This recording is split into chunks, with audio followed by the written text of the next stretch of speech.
Minasyaitonirrajim. Bismillahirrahmanirrahim. Assalamualaikum warahmatullahi wabarakatuh. Allahumma sholli ala sayyidina Muhammad wa ala sayyidina Muhammad. Baiklah, saya alhamdulillah bisa melanjutkan lagi konten yang dari awal sampai sekarang harus berhubungan terus. Tapi saya akan mengomentari dulu para komentator atau yang berikan komen. Tapi ini bukan jawaban ya, bukan jawaban yang langsung jawabannya, bukan. Saya akan menyampaikan dulu persyaratan apa saja yang perlu diselesaikan atau diselesaikan dalam permasalahan. Yang satu yang sudah mencoba biofuel ya.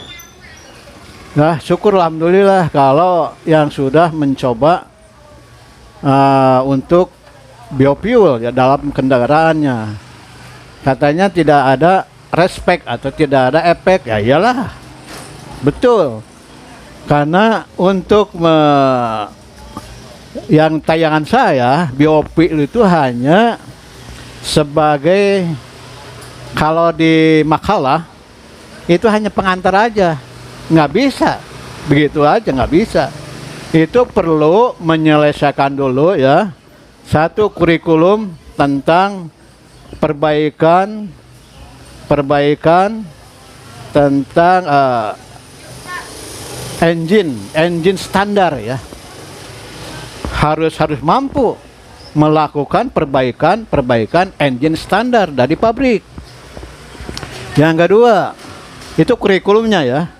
Yang kedua, harus mampu merubah semua rumus-rumus untuk engine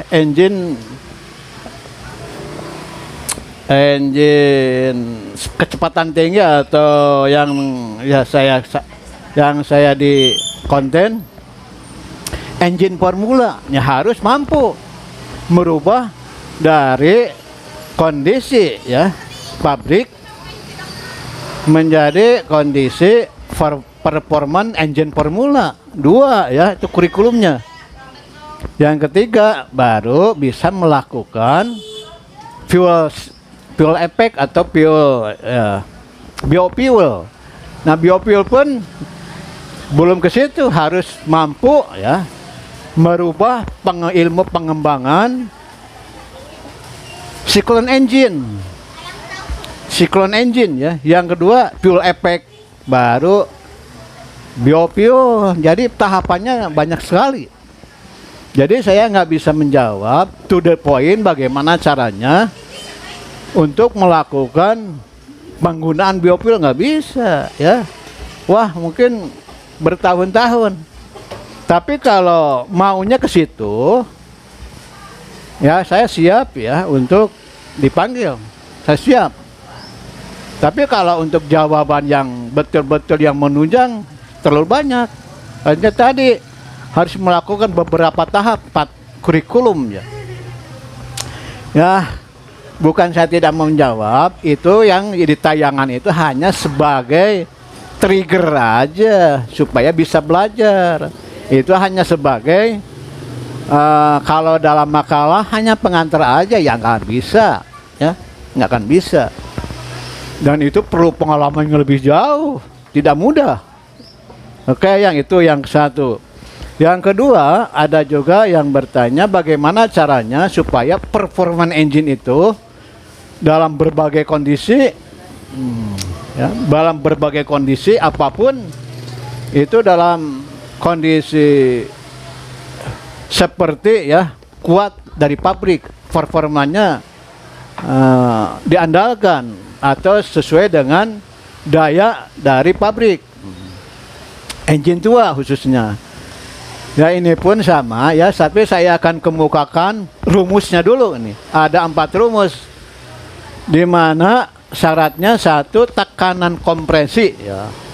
Tekanan kompresi ini pada mobil itu harus dia tahu di shop manual, di shop manualnya berapa. misalkan 12 kilogram atau 11 kilogram atau 13 kilogram, itu di shop manual pasti ada. Jadi harus harus tekanan kompresi memenuhi syarat. Kalau 4 silinder semuanya harus 12 kilogram sentimeter. Kalau 11 harus 11. Harus sesuai ya dengan shop manual. Ya, seperti itu, tekan kompresi, ingat ya. Karena dari berbagai engine, merek engine itu kan berbeda-beda. Apalagi yang dulu ada yang 10, ada yang 11, ada yang 12. Yang berikut ya. Ini rumusnya. Sistem bahan bakar itu harus memenuhi syarat. Saya belum bicara tentang bahan bakar ini, belum bicara nih. Walaupun itu di konten itu hanya sementara aja, hanya sebagai trigger aja. Belum bicara banyak tentang sistem bahan bakar. Yang berikut rumusnya atau yang harus dipelajari, sistem pengapian memenuhi syarat. Nah, itu kan yang saya ke belakang semua konten banyaknya sistem pengapian harus memenuhi syarat. Nah, ini nggak akan dibahas, tapi itu hanya sebagai kurikulumnya aja atau sebagai topiknya aja. Yang berikut timing. Nah, ini timing ya. Timing sisi pengapian itu harus bisa harus bisa berubah-ubah sesuai dengan kondisi pada putaran langsam, pada putaran tinggi. Itu harus bisa berubah. Timing ya. Nah, timing adanya di mana? Di distributor atau di delco. Delco ya. Kalau itu tidak berubah, ya bagaimana performa engine bisa meningkat? Nggak akan bisa. Ada juga yang ya saya juga melihat ya konten-konten kalau ada masalah misalkan mesin grajet jodan ada masalah tidak atau pincang, ada juga mengatakan selang vakumnya dilepas aman, udah selesai masalah. Ya memang iya betul. Dari selang vakum ya iya. Berarti kalau itu jawabannya itu bukan jawabannya singkat sebetulnya, tapi efeknya engine performanya menurun pada berbagai speed ya, apalagi dalam nanjak. Kalau selang vakum dilepas berarti yang bermasalah vakum tidak bekerja atau selang vakumnya ada bocor. Berikutnya vakum selangnya bisa jadi menyempit ya pada saat ada vakum ya dari engine, karena vakum itu datangnya dari salah satunya pengisapan ya. Pengisapan pada saat engine ya bekerja. Pada naik apalagi itu vakum sangat diperlukan. Ya mudah-mudahan ya. Tadi saya ulang lagi, selang vakum dilepas itu bukan jawaban. Hanya jawaban sementara. Ya efeknya tadi lah. Tenaga akan berkurang, kecepatan tinggi tidak tercapai, itulah akibatnya.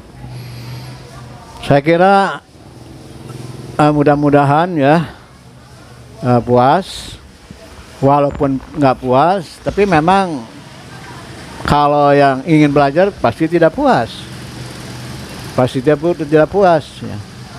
Ya saya siap aja dipanggil untuk membantu bagi yang membutuhkan. Saya kira cukup sampai di sini. Walau ada kata-kata yang tidak sesuai, mohon maaf ya, karena tidak ada maksud untuk salah. Kalau terseleo ucapan salah itu biasa ya, mau bilang A jadi B. Terima kasih atas perhatiannya. Jangan lupa ya, menghargai channel saya, tolong didukung supaya saya bisa melanjutkan lagi. Assalamualaikum warahmatullahi wabarakatuh.